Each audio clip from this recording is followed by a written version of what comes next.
తాకట్టులో ఉన్న బంగారాన్ని విడిపించి ఆ రోజు ఆన్లైన్ రేటుకే మేము కొంటాం. Sharma gold company. నమస్తే, వెల్కమ్ టు సుమన్ టీవీ. ప్రస్తుతం మనతో పాటు ఉన్నారు ప్రముఖ ఆస్ట్రాలజర్, వాస్తు నిపుణులు, ఆధ్యాత్మికవేత్త, శివయోగి శిష్ల జయశంకర్ గారు.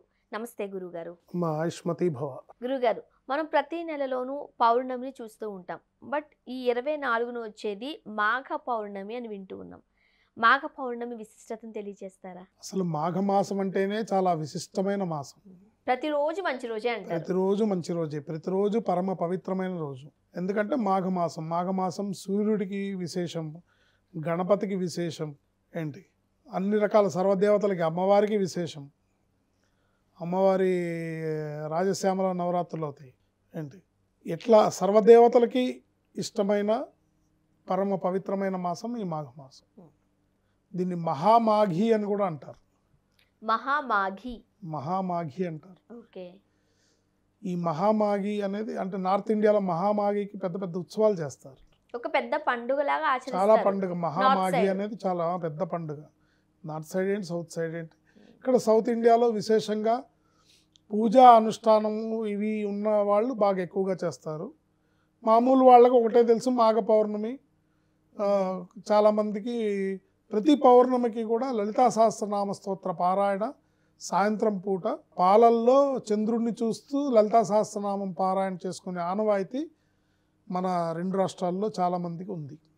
మాఘ పౌర్ణమి 23 శుక్రవారం నాడు మధ్యాహ్నం 3:35 మొదలై మరుసటి రోజు శనివారం నాడు మహానక్షత్రంలో సాయంత్రం 6 వరకు ఉంది. అంటే 23వ తారీఖు నుండి స్టార్ట్ అవుతుంది. 23:35 నుంచి స్టార్ట్ అవుతుంది. సాయంత్రం పూట ఎవరైనా పూజలు చేసుకునే ఆనవాయితీ ఉన్న వాళ్ళు శుక్రవారం నాడు సాయంత్రం చేసుకోవాలి. అదే ఇప్పుడు ఆ గడియలు చాలా ఇంపార్టెంట్ కదా. అంటే 24వ తారీఖున చేసుకుంటే మంచిది అంటారా? 23 మధ్యాహ్నం నుంచే మనకు వస్తుంది కాబట్టి 23 సాయంత్రం కూడా చేసుకోవచ్చా? పగలు చేసుకునే పూజలన్నీ 24 చేసుకుంటాం. పున్నమి చంద్రుణ్ణి చూస్తూ లలితా సహస్రనామ స్తోత్ర పారాయణ చేసే ఆనవాయితీ చాలా మందికి ఉంది. ఆ పున్నమి చంద్రుని చూస్తూ చేసుకునే పారాయణ శుక్రవారం నాడు చేసుకోవాలి. ఓకే. మహాలక్ష్మి పూజ కానీ లలితా సహస్రనామం పారాయణ కానీ అంటే చాలామందికి ఆనవాయితీ ఎట్లా ఉంటుందంటే, ఓ పెద్ద పళ్ళెంలో 1 లీటర్ ఆవు పాలు పోసి ఆ ఆవు పాలలో చంద్రుడిని కనపడేటట్టుగా పెట్టుకుంటారు. పెట్టుకొని అక్కడ చంద్రుడిని చూస్తూ లలితా సహస్రనామ స్తోత్ర పారాయణ చేసే ఇండివిజువల్గా చేసేవాళ్ళు ఉన్నారు, సామూహికంగా చేసేవాళ్ళు ఉన్నారు, రకరకాలుగా చేస్తారు. చేసి అమ్మవారికి తగు ధూపదీప నైవేద్యాలతో పూజ చేసుకుంటారు. ఇది ఒక ఆనవాయితీ. శుక్రవారం నాడు సాయంత్రం ఈ పూజ చేసుకుంటే మంచిది. ఓకే.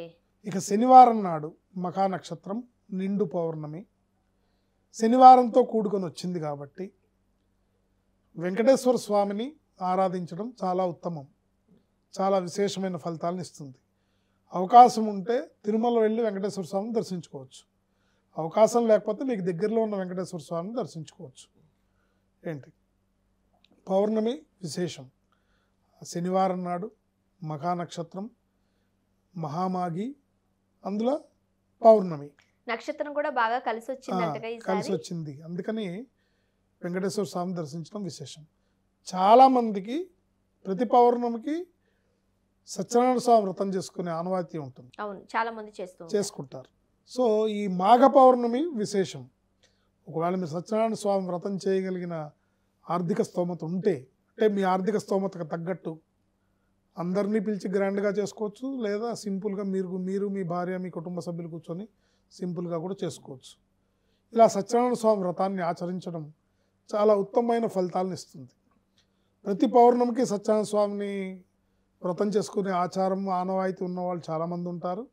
అలా చేయలేని వాళ్ళు కొంతమంది విశేషంగా మాఘ పౌర్ణమికి, కొంతమంది విశేషంగా చైత్ర పౌర్ణమికి, కొంతమంది విశేషంగా ఆశ్వీజ పౌర్ణమికి లేదా కార్తీక పౌర్ణమికి ఇలా చేసుకుంటుంటారు.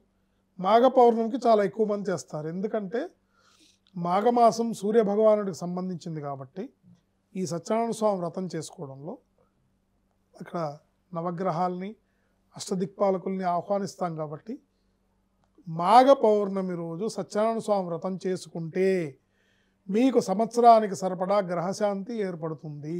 మళ్ళీ గ్రహాల కోసం వేరే శాంతి పూజలు చేయాల్సిన ఏం అక్కర్లేదు. ఆ సత్యనారాయణ స్వామి అనుగ్రహంతో మీరు లోభించకుండా, అంటే మీ శక్తి కొలది, మీ దగ్గర డబ్బులు ఉన్నా కూడా ఇప్పుడు నేను ఖర్చు పెట్టలేను అన్నట్టు కాకుండా మీకు కనుక శ్రద్ధాభక్తులు ఉంటే కనుక మాఘ పౌర్ణమి రోజు సత్యనారాయణ స్వామి వ్రతాన్ని చేసుకోవడం అనేది మీకు సంవత్సర కాలం పాటు గ్రహశాంతిని ప్రసాదిస్తుంది అని చెప్పడంలో ఎటువంటి సందేహం లేదు. ఇది కూడా శనివారం చేసుకుంటే మంచిది కదా గురుగారు? శనివారం కూడా కలిసి వచ్చింది. శనివారం నాడే చేసుకోవాలి. ఇది శనివారం సత్యనారాయణ స్వామి వ్రతం చేసుకున్నా, లేదా శనివారం పౌర్ణమి కాబట్టి శివుడికి కుబేర పాశుపత అభిషేకం చేసుకున్నా కూడా చాలా విశేషం. మనం దేవాలయంలో చేయించాలా? ఇది ఇంట్లో కూడా చేసుకోవచ్చు. కుబేర పాశుపతంతో అభిషేకం అంటే ఇంట్లోనే చేసుకోవాలి. ఎలా చేస్తారు గురుగారు సాధారణంగా? కుబేర పాశుపతం అంటే అది రుద్రానికి సంపుటీకరణ, కుబేర మంత్రం ఉంటుంది. రాజాది రాజాయ ప్రసహ్య సాయినే నమో వయం వైశ్రవణాయ కుబేర మంత్రం ఉంటుంది. యక్షాయ కుబేరాయ వైశ్రవణాయ అని మంత్రం ఉంటుంది. ఆ మంత్రంతో శివుడి అభిషేకంతో రుద్రాభిషేకాన్ని సంపుటీకరణ చేసి కుబేర పాశుపత అభిషేకం చేసుకోవడం చాలా విశేషమైన ఐశ్వర్యాభివృద్ధిని ప్రసాదిస్తుంది. అంటే ఇంతకుముందు మనం కొన్ని వీడియోస్లో మాట్లాడుకున్నట్టు ఆర్థికంగా ఎవరైనా ఇబ్బంది పడుతున్నారు అనుకోండి, సో ఈ రోజు ఇది చేసుకుంటే మంచిది, ఈ అభిషేకం చేస్తే మంచిది, చాలా మంచిది. లేదా సత్యనారాయణ స్వామి వ్రతం చేసుకున్నా మంచిదే.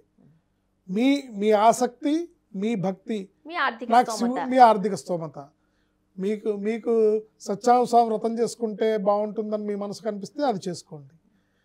లేదు నేను శివుడికి విశేషంగా అభిషేకం చేసుకోవాలనుకుంటే విశేషమైన ద్రవ్యాలతో, ఎందుకంటే కుబేర పాశుపతం అనేది మీ స్తోమతను బట్టి ద్రవ్యాలు చెప్పడం జరుగుతుంది. ఆ ద్రవ్యాలతో పళ్ళ రసాలు, పంచామృతాలు, ఆవు నెయ్యి ఇలాంటి విశేషమైన ద్రవ్యాలతో ఈశ్వరుడికి అభిషేకం చేసుకుంటే బ్రహ్మాండమైన ఐశ్వర్యాన్ని ప్రసాదిస్తాడు. ముఖ్యంగా మాఘ పౌర్ణమి రోజు పాటించాల్సిన నియమాలు ఏమైనా ఉన్నాయా? బ్రహ్మచర్యం పాటించాలి. నాన్ వెజ్ తినటం మానేస్తే మంచిది. ఓకే. ఆ రోజు ఇంకా ఉపవాసం ఉండి ఒక పూట భోజనం చేస్తే ఇంకా మంచిది. సాధారణంగా ఈ ఉపవాసాలు చేసేటప్పుడు, అంటే ఈ వ్రతాలు చేసేటప్పుడు ఉపవాసం చేస్తూనే ఉంటారు. ఉపవాసం ఉండే వ్రతాలు చేస్తూ ఉంటారు కదా. ముందు రోజు ఉపవాసం ఉంటారు. ముందు రోజు టిఫిన్ చేసి పూజ, ఆ రోజు సత్యనారాయణ స్వామి వ్రతం అయిన తర్వాత మధ్యాహ్నం భోజనం చేసేయచ్చు. మళ్ళీ ఆ రాత్రికి టిఫిన్ చేస్తే సరిపోతుంది. సో ఈ పౌర్ణమికి బ్రహ్మచర్యము, ఆహారంలో ఈ నియమనిష్టలు చేసుకుంటే ఉత్తమమైన ఫలితాలు ఉంటాయి. ముఖ్యంగా సత్యనారాయణ స్వామి వ్రతం కానీ, కుబేర పాశుపత అభిషేకం కానీ మీరు చేసుకోవడం అనేది ఐశ్వర్యప్రదం. ఒక సంవత్సరానికి సరిపడ గ్రహశాంతి మీకు లభిస్తుంది అని చెప్పడంలో ఎటువంటి సందేహం లేదు. గురువు గారు, మాఘ పౌర్ణమి విశిష్టత ఏంటి? ఆ రోజు చేయాల్సిన పూజా పునస్కారాలు, లేదు అని అంటే నియమాలు చాలా వివరంగా తెలియజేశారు. ధన్యవాదాలు. ఆయుష్మతి భవ.